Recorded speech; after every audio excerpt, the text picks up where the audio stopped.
Welcome to Madasaling Pinoy, your prayer partner. Ngayon po ay Biyernes sa ikalawang linggo ng 40 araw na paghahanda. Ang mabuting balita ng Panginoon ayon kay San Mateo. Noong panahong iyon, sinabi ni Jesus sa mga punong saserdote at matatanda ng bayan, "Pakinggan ninyo ang isa pang talinhaga. May isang taong nagtanim ng ubas sa kanyang bukid, at ito'y binakuran niya. Gumawa siya roon ng pisaan ng ubas at nagtayo ng isang mataas na bantayan. Pagkatapos, kanyang iniwan sa mga kasama ang ubasan at siya'y nagtungo ng ibang lupain. Nang dumating ang panahon ng pitasan, pinapunta ng may-ari ng ubasan ang kanyang mga alipin upang kunin sa mga kasama ang kanyang parte. Ngunit sinunggaban ng mga kasama ang mga alipin. Binugbog nila ang isa, pinatay ang ikalawa, at binito naman ang ikatlo. Pinapunta uli ng may-ari ang mas maraming alipin, ngunit gayon din ang ginawa ng mga kasama sa mga ito.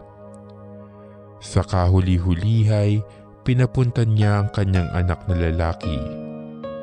"Igagalang nila ang aking anak," wika niya sa sarili. Ngunit nang makita ng mga kasama ang anak, sila'y nag-usap-usap. "Ito ang tagapagmana. Halikayo, patayin natin nang mapasa atin ang kanyang mamanahin."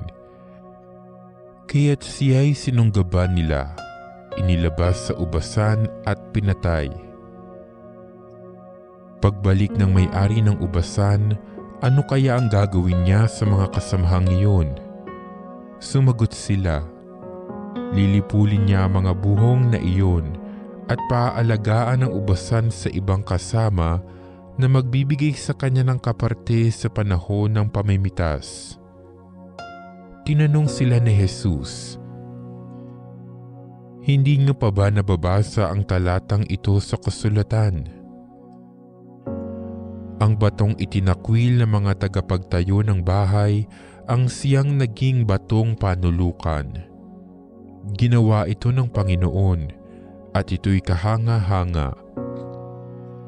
Kaya nga sinasabi ko sa inyo, hindi na kayo ang pinaghaharian ng Diyos, kundi ang bansang maglilingkod sa Kanya ng tapat." Narinig ng mga punong saserdote at ng mga pariseo ang mga talinhaga ni Jesus at naunawaan nilang sila ang pinatatamaan niya. Dadakpin sana nila siya, ngunit natakot sila sa mga tao, sapagkat kinikilala ng mga tao na propeta si Jesus. Ang mabuting balita ng Panginoon.